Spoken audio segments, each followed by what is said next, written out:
a warm round of applause and a welcome for Neal Sugarman. Thank you. It wasn't, I mean, you never really kind of totally found the success in jazz or quite felt at home. Well, like that, yeah, no, I mean, tell me about that a little bit. As a musician, for me, I knew real early on I wasn't a technical genius. I wasn't real, but I knew the types of guys that I was gravitating towards. And for me, it was really like the stuff I really loved was like Gene Ammons and Sonny Stitt and, all the Hammond organ records from the day. And that was really my introduction, kind of my musical de-evolution, if you want to call it that, because I definitely was practicing Coltrane, transcriptions and everything everyone else did. But what I just realized, I kind of went from that and kind of to Dexter Gordon and then kind of Gene Ammons and then kind of Junior Walker and Maceo Parker. I kind of started getting really more into just the bluesier guys, and that's what kind of led me into soul music. From that side of it, and a lot of people found soul records. There's this revival in soul music, and I see it coming from, and including like these family of musicians that we have at Daptone have all kind of come at it from different places. Some of them came at it from hip hop samples. That's a big, when people collecting soul 45s, and they started buying funk records because they were checking out hip-hop records, and then there are guys like myself who are jazz musicians or trying to do different genres and kind of found that was the stuff that they really loved playing. Before there was Daptone Records, there was a label called Desco Records. Has anybody heard of Desco Records? Okay. All right. All right, great. So Desco Records, there was a studio on West 41st that I actually rode by today. I was thinking of the good old days. The good old days. And, simple. Yeah. And Gabe Roth had a partner then. His name was Philip Lehman, who was incredible Funk 45 collector and a great drummer. And they had the Desco label that put out a bunch of great stuff, including Sugarman Three record, which was Soul Donkey? Or? The first two records, it was Sugar's Boogaloo and Soul Donkey. Soul Donkey. Yeah. And so at that point, Neal was the artist on Desco. Philip and Gabe parted ways, and well, that was like, when was that? Like 99 or 2000? Yeah. Right. So, and Neal was looking to put out. Was it this? No. I was basically, I always had an interest in kind of taking control of my own career as a musician, and part of it was like, let's face it, as a horn player, I always found I was in a better situation when I was leading my own band. I could play the repertoire that not only I preferred to play, but could sound good playing, and that was like putting myself in and make records, and recording was something I also really liked to do. I was getting called, I was working in the city as a sideman, but it never really was 100% for me. And also financially, I found by having my own band, whether it's going out and doing weddings on weekends, I was in control of how, when I worked and who I wanted to work with. It just was a lot less stressful for me than getting a call as a sideman and wondering, especially in New York, like, am I going to get vibed by the drummer? I just didn't. I'd rather play with people I knew and I liked, and so that was a big part of it for me. And then, then that's how I met Gabe. Just bringing my demos to him, but. But going back to that, not only did I start my own band and leading my own band, but I was kind of acting as a manager. It was maybe short-sighted of me, but I couldn't stand the thought of giving up 20% to some manager. So I just did everything myself, which, looking back on it, was not necessarily the best thing to do, because I do think you need to look and use all the resources that you have around you, whether it's managers who have an objective opinion on your careers, or different booking agents to help you, and then you can really focus on, and what I would say to that is you find people who not only love what you do and believe in you, but are able to make their money. Whenever we're hiring anyone as an outsourced entity in the music business, it really has to pay for itself. So a good manager should be able to increase your revenue. He should be able to negotiate on your behalf. So instead of you saying, hey, I want to make $500 on this gig, he said, I think I can get you $750 or $1,000. So it really, those are the, you want to, when you're thinking about looking for someone to represent you, that's, you really want to make sure that it's paying for yourself. So I didn't do that. But what I did do by not doing that was learn how to do it. So making the transition from myself as an artist to owning a record label, I kind of had a sense of what it was about. Basically, Gabe and Philip split, which was really heartbreaking for me because I did love being an artist on their label and I loved them as owners of the record labels, but I had to deal with it. So Gabe and I had talked a lot. He had a Sharon Jones record that he had just finished in the can, and I had a Sugarman Three record in the can. So we were kind of, talking to different labels, not really convinced that doing it ourselves was the best call. Yeah, but it's a lot of work. It's a lot of work, yeah. yeah. But one of the things that we were sure about, and this is something that is still a huge part of our business model today, is that the way a record label functions, especially now where people can say, oh, I can do it myself, because you basically can. You can put your records on iTunes, you can put your, get a distributor, you can get your records into shops if you want. There's different opportunities. But what I love about a record label is this kind of old school mentality, which is like a brand, that you're associated with a label that is putting out other records that you like. And that kind of comes from my punk rock days. Yeah, I didn't mention the punk rock. Well, I mean, I played in rock bands when I was a kid, and you had, even soul record labels, or there are record labels like Motown, for instance. When I pull out, a Gladys Knight record and the Motown label starts to peek through, I get very excited. Yeah. And I know that it's going to have a sound, it's going to have a group of musicians that were behind it. It's going to have a vibe. It's going to have a vibe, and you know that it's different than when I pull that Otis Redding record out and I start to see that Stax label and I get I'm about to hear some raw stuff that's going to be Cropper and Duck Dunn and that kind of scene, as the same as labels like Cap Soul or a million independent record labels, and for that matter Atlantic Records had a real sound, all the Muscle Shoals musicians. So I really loved that about labels, and so when we and we had that at Desco. So that to me is what we were looking for, an association, and what we were finding when we went to talk to other labels who were willing to put our records out, because Sharon had a little reputation and the Sugarman Three had already sold a bunch of records. So there were people who were willing to do them. But this one, Sharon, it was Sharon and the Soul Providers. No, this is when the first Dap-Kings record. Yeah, we were pitching that to different labels. But all the labels were just there was no scene. I hated every other record that most of the labels we were talking to had put out. So we just said, oh, let's just, we knew we wanted to keep these records together. So we just said, hey, we had the card catalog from Desco, let's just start it ourselves. Right. And it was really two musicians who had no idea how to run a business. Well, and what Gabe did for Gabe, Desco, but he was, how long did Desco last for? 2 years, Right. And that's a big thing, it's hard.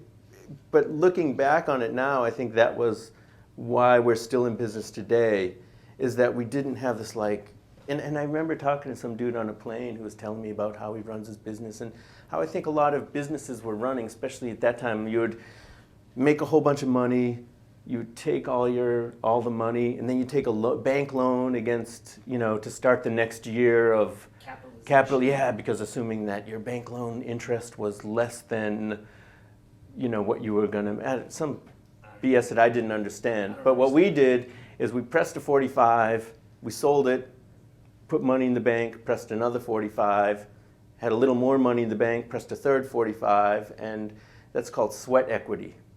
you know. So we just like, I don't think we took any, you know, but fortunately for us, we were doing a lot of gigs, so I didn't need the income from the label. Yeah.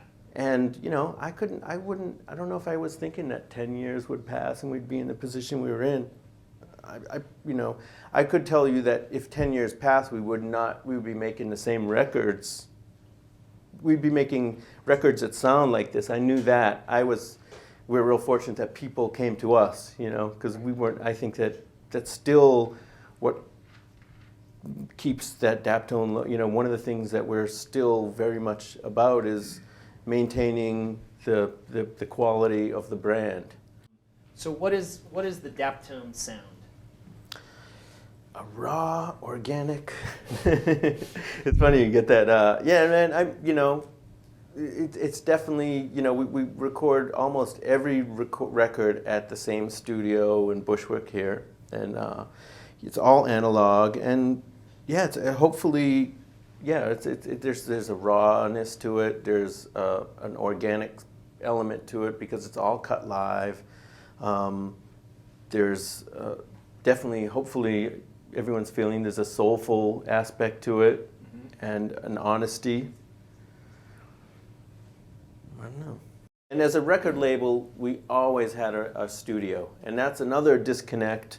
That, you know, the way that people make records now is usually the way it goes down is you'll negotiate if you're a band and you go to a record label. And I'm not sure because I haven't worked at other labels. I've only worked at my label, but you negotiate an advance, a budget and an advance. So I'll say, hey, I'm going to give you $150,000, and you basically come back to me with, and we discuss who we want to, who's going to, you know, between the A&R person, who's going to produce the record, get a deadline, and some of the bands can spend that plus, and it's all a recoupable expense, you know. So for us, it's almost like a production house, you know. So all the bands who come through are basically produced by just a couple of guys, and, you know, you can come in and spend as much time as you want until you get it right. Right. And I think that was how certainly Stax and Motown, and it's kind of this older business model. So when the first Sugarman 3 record came out on Daptone and the Sharon record, was it successful right away? Was it?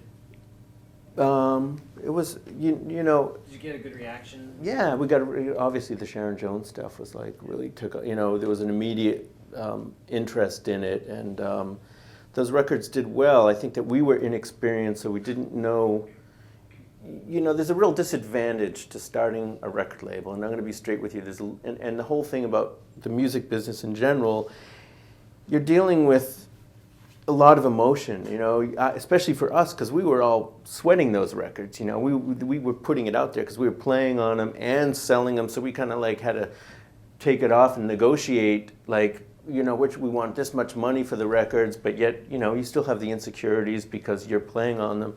But, man, we got ripped off, you know, definitely. By who? By distributors? By distributors, record stores. I mean, it's really now it's easy for us to collect because we just tell them, well, if you want the, you know, first of all, they're selling our records, so they want to get more in, and we won't give them more until they pay. And I'm sure to this day, some of the distributors that we have really good relationships with are holding off payment on small labels that don't have collateral. I mean, so were they successful? Yeah, they were selling, and we were getting real excited about them. But at the same time, you know, I remember the first time I found out that we could have made like $10,000 on selling CDs. It was kind of this whole like weird thing, like we weren't going to get the money, but we could have gotten the money. It was like, so you can actually make money if you're able to collect the money. I mean, I hope that none of you are ever in that situation, but it's rough, you know.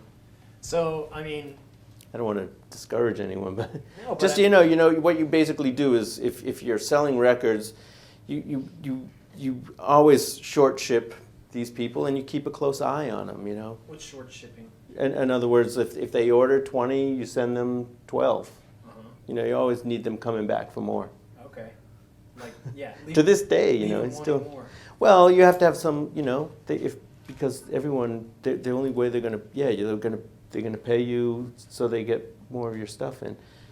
It's a lot easier dealing with digital music, I will say, as far as, because these companies are they're not dealing with like different kinds of shipping expenses, or there's no physical stuff, so they are often paying.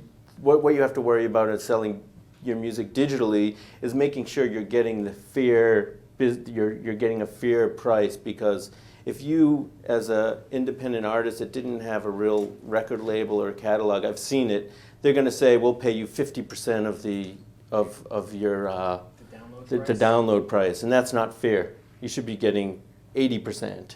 Okay. And I'm talking about the net price. iTunes takes their cut, and then you get the 60 cents. But if you, as a without a big label behind you, are just not going to get as good deal. And I've seen them offer. I've had friends come to me and they show me these ridiculous deals that these companies are trying to get the records for. That's what you have to worry about for the digital stuff. So I do think, like, doing your records yourself, you can take that route, but I still believe that finding a record label that works in that genre of music that you're most interested in, with artists that you really like, is a powerful tool. So maybe choosing someone a band or artist to maybe model your career after a little bit. Potentially, yeah. Okay. And then, like, as far as just, it's really important that you know some aspects of the music business. I mean, Phil and I were talking, and I remember when I was in music school, I don't think the word master rights ever came up. No one really knows. And then even when you're in a recording session, what your rights are, and knowing what you're contributing to a song and what that can, and the effects that can have. I guess what I'm saying is, like, and I've, up till recently, have made these same mistakes. You guys probably know that line from Amy Winehouse record. It goes ba-da-ba-ba, ba-da-ba-ba, ba-da-ba-ba, ba-da-ba-ba. You know that? I mean, that shit is like the most aggravating thing for ever heard, because we were in the session and we came up with that. And there's only a breakdown and it's just the horns. Right. Amy, no one wrote that song. We wrote that line. But we didn't have we got vibed out of it. No one we should have said at that point, stop the tape. Or you can't record that until we discuss what that line means to the song. If you want to use that song, I want a nickel on the publishing. Like 5% of the credit. Basically how recorded music works is you have the master rights, which is the actual tape, like the song, the recording of the song, and then you have the publishing rights. I don't want to bore you guys if you all know this, but it's the most basic part of the music industry, and it comes up in everything that we do, and it's a simple concept, but every negotiation is based on these two aspects of the music, and so you have the master, which is the recorded piece of music, and then you have the copyright, which is the actual songwriter. It's the person that wrote the song. And nothing can be negotiated without the other. So often you have a publisher and a record label. And in most cases, they actually team up and work together if they're trying to sell a song to a commercial, for instance. So they'll say, how much the commercial will come to you. We have this budget. And so in other words, every song has 200%. You have 100% publishing and 100% of the master. And that can get broken up by how many people were involved in writing the song, or how many record labels. Now with Atlantic, there's often subsidiary record labels, so the master can actually be under contract with several different. Do you work like that with Tommy and his label? No, that's we own the masters, and we kind of, that's like a production deal. He's talking about, we have a subsidiary label called Daptone Records, which, if any of you guys haven't heard, is like just this. It's another producer, and we wanted to give him his own identity. It's called Daptone, and there's a new album that just came out by this band, the Minahan Street Band, and just gorgeous Fantastic, music. fantastic record. And there's an artist named Charles Bradley that's really incredible. So what was I saying? Yeah, so 200%. yeah, so in other words, when you're publishing and yeah. master writing. Yeah, so when you're recording music and you have to take the approach. If you wrote that song, and I've been in sessions where it's really like right out of the gate. If you contribute anything, you're not getting any publishing, and that's fine. It's fun to contribute to music, and that's the hard part. Is you're recording, and especially when you're playing horns and you have a great idea for a line. You want to put it out Yeah, there. yeah. So, I mean, just to make it clear for people who might not know. So, let's say you're at a session and you come up with a great solo. That wouldn't be something that's There have right? been claims. That's this gray area, but right, but technically but not. Technically not. It's more like if you write a melodic thing that's a significant theme. part, a theme. Some kind of theme. A theme. And obviously if it's played with two horns, then it's quite arranged. It's not like an improvised line. Right. Just so people know, because the publishing side is a really, really important side of the business, because it's one of the few things that, you can continue to make money for years and years and years, and those songs can go on and have a different life. So maybe now is a good time to talk about, in addition to selling records, some of the other ways that Daptone makes money as a label, which is syncs. Yep. Do people know what syncs are? Anybody? Raise your hand. Okay, All right. this is good, but everybody else should learn. Syncs is short for synchronizations. So that's when you have a piece of recorded music that you hear in a commercial, or you see it on TV, or you hear it in a movie. So tell us a little bit about. Well, a big part of at this point when there've been trends in music, and it sort of 10 or 15 years ago, the bigger trend was that you had a jingle house, and these jingle houses where all they did was compose music for commercials, and potentially it would be like a work for hire thing where the advertising agency might come and say, here's X amount of dollars, create a piece of music for us. And then that kind of went out of fashion. And in fact, I know people who were very much involved with that, and they're having a harder time now. What came into fashion benefited us, which was that most commercials now are using pre-recorded music. Tunes that you know. Tunes that you know. So what happens is I'll get a call and say, hey man, we want to use this song in this TV show or this movie, and then it can vary in price depending on how big what the budget for the movie is, how big the product is, how long the use is in the movie, and can go anywhere from $1,000 on the master side now. I'm talking so it's 200%. yeah, Right.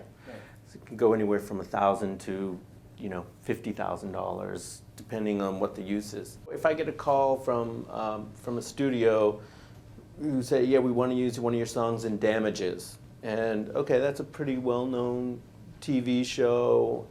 Immediately I'll say, sounds good.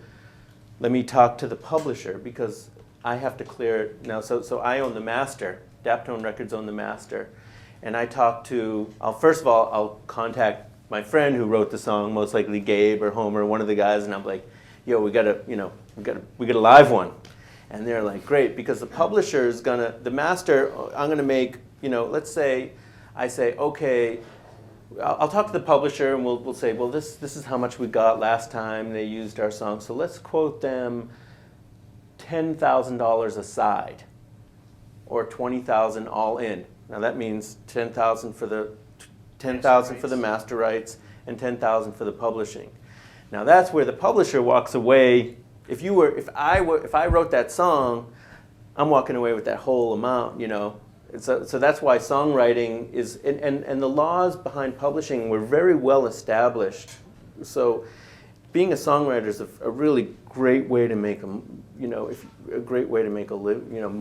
And the laws are really fair. And unlike master rights laws, record labels have been able to claw away at stuff over the years to make these laws become very difficult to make money, including these streaming services. And so anyways, from the record, so the record label will make, we own 100% of the master, so we'll get that, we'll get, the publisher and I will get back together, and we'll often copy each other on an email, say, we're good for this is what we want.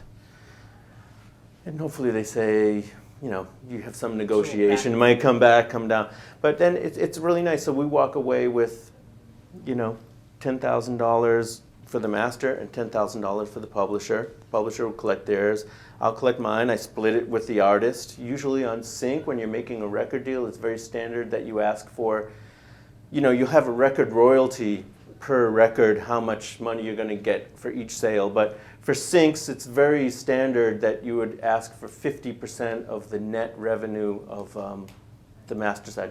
And let's face it, $10,000 for me to make one phone call and make that much money from the master rights is good business for us, because that's a lot of record sales. Yeah. It's a lot of pennies. Yeah. Another interesting sync that we just did, and this is another thing that I'll do, and this is actually could really relate to you guys. There's a Martin Scorsese movie called Wolves of Wall Street, and they're working on it now. It's with Leonardo DiCaprio. They wanted to use Sharon Jones and the Dap-Kings in the movie for a wedding scene. So we went down and we shot the movie. I was there we got there 3 in the afternoon, and I was there till 7 in the morning, lip syncing these songs. And I got a check, I think it was like $400. Wow. Yeah, kind of painful. Yeah. But on the other side of it, they wanted to use our music. So they said to me, okay, well, we want to use the music. Will you record these songs, some cover songs? I think one was Goldfinger. It was weird. Like Martin Scorsese had this idea the wedding song, the band was going to be playing Goldfinger, Sharon singing it. I don't know what they're going to use, but we cut about 4 or 5 songs. So he just assumed okay, we'll give you X amount of money to go in the studio and cut these songs. And I'm thinking that, well, that's good for, he contacted the label, and the band is under contract with the label. That's good for the band, but how can I also make money from this on the label side, or continue to make money off this opportunity, rather than just them saying, okay, we'll pay you this. They take the master, and then they use it, and you don't have any claim on that. So what I decided to do, and I talked to everyone, is like, okay, they're going to have to license the music from us. Smart. So in other words, we own everything we record. We own and license it to them as if it was like a sync license. Mm-hmm. Do you understand what I'm saying? That way you have a little more negotiation power. You can, and you don't have to give it up. You own that music now. And he was cool with it. He kind of okay, that makes sense. So, and we negotiated. So if they use one song, it's X amount. And if they use 2 songs, it's another amount. Now, in most cases, the first way whenever someone comes to you, like these songs, they're going to have to pay the publisher right, so much money, because these are just hugely recognizable songs. There's no way I can ask for what the publisher's getting. Right, because it goes back again. Master rights is 100%, right, and the publisher is 100%. Yeah. Right. Yeah. So that's what's called a replay, right? Where you're playing a famous song. Right. That way you don't have to pay the master rights for the original recording. Yeah, and that's actually, this is getting more technical than I had probably thought it would, but that's also another way to make living as a good musician is, say, if you had a group of guys and you said, hey, I have a studio, and we're going to make replays. Often, and we've done this a bunch of times, yeah, where, for a Chase TV commercial, and they want knock on wood, but they want to have, they don't want to license, they can't afford to, they can get they figure, okay, I'm going to buy the publishing. Right. But they don't want to, get around that. Yeah, but they don't want to, or a Stevie Wonder song, but they don't want to pay Motown that huge master fee. So they come to Daptone and say, oh, these guys are great at making soul records. Let them cut the Stevie Wonder song for us. And it's been real fun. So we listen real close, and we've kind of actually been able to cop the Motown. We learned a lot from doing this, but we've done it a bunch of times, and we own that master, and I end up licensing the replay to the TV commercial for good money. So maybe now we can pivot and talk about something a little more down to earth, which is the community of musicians that is the kind of Daptone family, and how important is that for both the sound of the records and even for the health of the business of Daptone?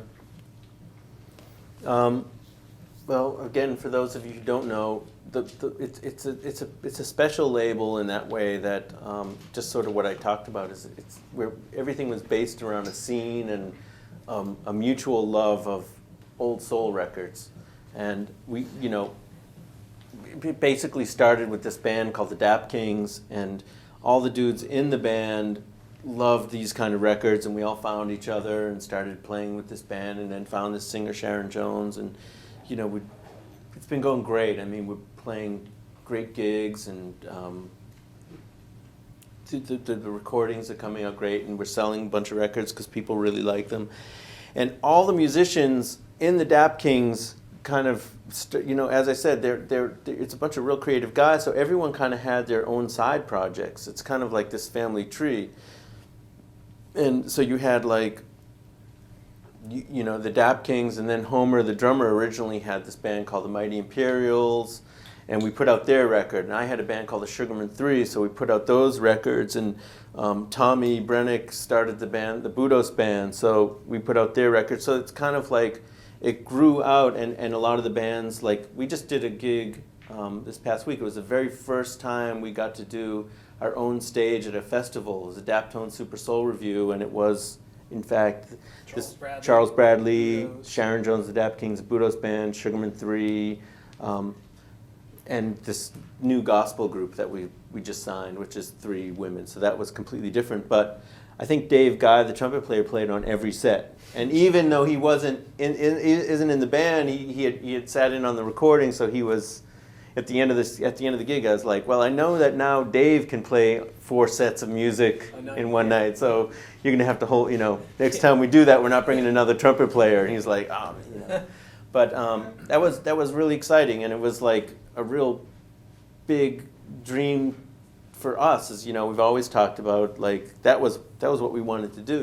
Like a big old silver bus with the big Daptone logo on the side, and all these bands going into one venue and playing all night long. But what it comes down to is that everyone really knows their role, and it's the same thing with playing with the same guys. Like some sessions we don't need everyone, but we know we want to call this guitar player because he's going to play the chanks on 2 and 4 like perfectly, and which drummer are we going to call for the different sessions. But and everyone knows what that particular studio feels like when they get in there, and they know which if we're going to use 2 horns or 3 horns or 4 horns. I mean, we know exactly the guys we're going to call, and I think that's obviously you guys all have a book of guys that you call for gigs and which gigs you're going to use what guys for. But that's like, it's the same concept, and but we're real lucky to have that. Yeah, because not every label has like this tight family of musicians that are on almost all the records in one way or another. And that's again, it's a model that we took from Motown and Stax, and most of the labels from the 60s and 70s. That's how it went down, including James Brown label. And the other thing about Daptone that people don't realize is that it's absolutely a regional. It's absolutely a New York label. I mean, it's regional. I get calls from people all the time, like some singer from Chicago. My name is Charles Wilson, and I hear his demo, and he really sounds great. And we've even had Syl Johnson, like great old singers, come in and work with us. But it's never the same as like, the guy that started working at the label, and he played some drums, and he started like sitting in on sessions, and suddenly he was in one of the bands, and or singers. It's like every one of the singers, Charles and Sharon, and now Sandra and Star. They're all, they're all like just friends. It's just all New York people. So I think there's something to that. There's no magic. It's not like you have to search all over. You can make stuff happen here, and that's and those kind of relationships are going to make for the best music. It's not about I got to call the guy in L.A. that's got this big name. And Yeah. In fact, that just sounds like a nightmare to me. Yeah. Like, like some guy who I've never worked with in the studio, and you're there, and I know for a fact, like even Tommy's studio, all those guys come through, John Legend and whoever, and they're all they're all insecure, so they come in with a big vibe, and it never feels good. And we're never going to make as good a music as when it's just people we already know, or Charles Bradley, who was down the block, came in, just roll through. Yeah. Yeah, totally. And I think that's a big part of the success is it's everyone's on the same page. No one, and everyone trusts each other too. I have two questions. One is fairly straightforward, which is sort of I'm curious about the percentage that the label makes on syncs versus live performance versus record sales, like what that total pie comes to. And the other question is a little looser. I'm curious about you have this great brand, and everyone kind of knows what that sound is, and the live experience is great. Like I was at that Sharon Jones Park show a couple years back. It was like so much energy. Like, how do you guys see the audience and developing your audience and investing in them so they invest back to you? So not the anti-Spotify. Yeah. No, that's a good question. Okay, well, first of all, I don't have an exact. I don't have the exact percentage of sync income, but let's say it's up there. It can, depending on the royalty period. Like some back catalog, like on a record like 100 Days now, that's been out for a while, and we're paying out royalties. We may get a good sync, like what we're talking about, where a $20,000 for the master side sync, so that adds up to, that can be upwards of 10% or 20% of that particular royalty statement for the band. Just so you know, the way our record deals work is, and again, because we're musicians, I don't want to deal with tricky accounting, and I suggest if anyone goes into a record deal, this is where you want to start, is everything is split, it's net profit 50-50 with the artist. So in other words, we try to, our philosophy is that we want to be partnerships with these artists, so that Everybody's not got only, some skin in the yeah, so not only when they do promo, they see that the benefits, but also if they want to do some elaborate spend, that some kind of, they want us to fly them down to South by Southwest or whatever, that money, everything. So basically, you have this pool, and the label fronts all the money, and as the money comes in, it fills up, and once they've recouped all the money invested, the money spills out 50% to the band and 50% to the label. So that just feels, it's easy to account, and it feels fair, and there's the transparency, so we can have great open conversations as to, we're willing to talk about whatever the bands want to do, real openly, and make decisions, and it's a real easy equation to figure out. Now, the good question that you had is how do we exploit our brand? And that's the question that we've been having forever. And again, I'm like, man, maybe you can come work for us and if you have some ideas. 'Cause it's we have this amazing opportunity. I see it. We're kind of the purveyors of contemporary soul music, and we've worked, and we talk about the branding, and we've been really, Gabe and I from the very beginning, it's the logo is always silver on blue. We don't want to change that, like Coca-Cola. That's Right. And people now know that brand, and that Prospect Park show you're talking about. It was the best show they'd had. I think David Byrne did about the same amount, but that was it was right after Hardway came out. I think that it was the biggest turnout for any one Prospect Park show, and for us being all from Brooklyn, it was just like magical night, you know, and the fact that so many people came out and supported it, and really now, you know, and again, it's all about the quality control. Like, our brand is all we have, so the records have to look great, they have to feel great. We don't skimp on, especially on the vinyl, which is real important to us, that the covers are all well done and nothing is flimsy and cheap, and the shows are always soulful and 100% from the bands, and I think that's our biggest asset at those live shows. The label doesn't take anything, we have no stake in the live show as a label, but then again, we're in the bands. So I get royalties back, but that's kind of a hard scenario for a lot of labels now, because it used to be that record sales were really good, so it didn't matter. But now, like, really, like, for what the record label makes, let's say what the record label will gross in a year is a fraction of what that band at this point can gross on the road in a year. You know, so the live stuff is, that's been a real hard pill for me, because again, we're like, the label's expected to pay for all the promotion, and we're trying to sell records, but at the same time, the live shows are kind of growing potentially more than the records, and Spotify and stuff like that. There's, you know, it's harder to collect revenue from people listening to your music.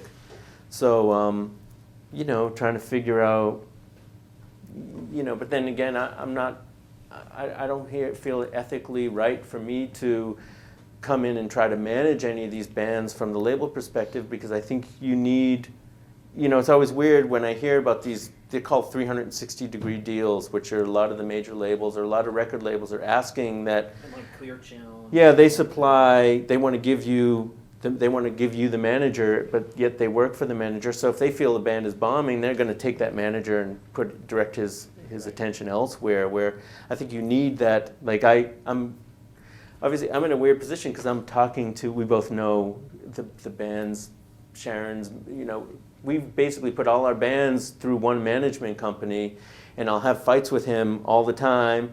But then the next day I show up as a bandmate, and he's a good friend of mine, and it's funny, and we've actually been able to maintain, over these years, maintain these weird relationships where we're fighting over some stuff but agree on other stuff, and supposed to, you know, and working together. But I guess the reason is that we always have the same interests at the end of the thing. But yeah, as far as the brand, I don't know. I mean, what do you think? Do some shirts?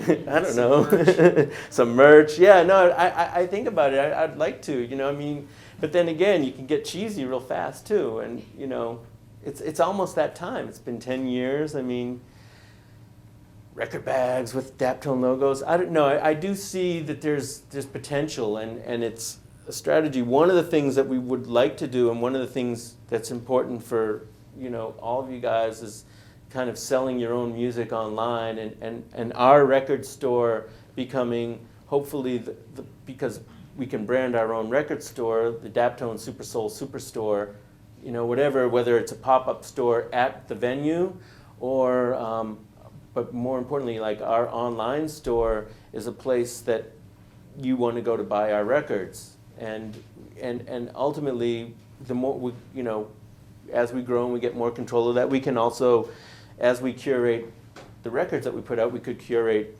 books that we like, or through the online store. I mean, that's a place that I see growth for us.